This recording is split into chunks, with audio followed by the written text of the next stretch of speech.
काकू काकू ऐका ना, काय म्हणतो बाई? तुम्ही इथंच राहता का काकू? बाई हेच आहे माझे घर. काहून काय म्हणत होती? काकू इथं कुठं रूम आहे का? हो हो आहे ना बेटा. तुला कितीपर्यंत पाहिजे होती? मला जरा कमी पैसेवाली पाहिजे होती काकू, कारण बजेट कमी आहे ना म्हणून. ए बाई, माझ्याकडे रूम तर आहे, पण त्याचं भाडं की नाही 3,000 रुपये आहे. तू एकटीच आहे की अजून कोणी आहे तुझ्यासोबत? नाही काकू, मी एकटीच आहे, पण 3,000 रुपये माझ्यासाठी खूप होतात ना, काही कमी करा ना. बाई मी की तुला आधीच कमी रेट सांगितला. इकडे जाऊन पाय बरं किती भाडं आहे.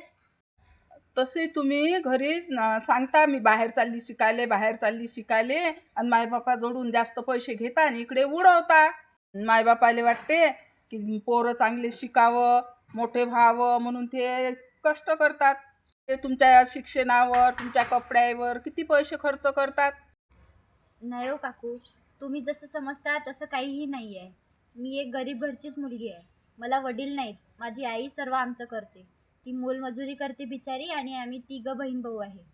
हो काकू, माझ्या आईची खूप इच्छा आहे की मी मोठं व्हावं, खूप शिकावं, नोकरी करावं, पण मी माझ्या आईचं स्वप्न नक्कीच पूर्ण करणार. आधी मी तुला विचारायला पाहिजे होतं तुझी परिस्थिती कशी आहे तर. बरं बरं बेटा, तुला जेवढं परवडन तेवढं दे मला भाडं. फक्त काय तू एक काम कर, मला ओळखपत्र आणून देशील तुझं.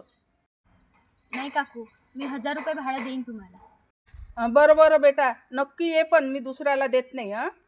अरे बेटा, मी विचारपूस न करता मी जास्तच बोलून गेली. माफ कर बेटा मला. हो काकू, ठीक आहे.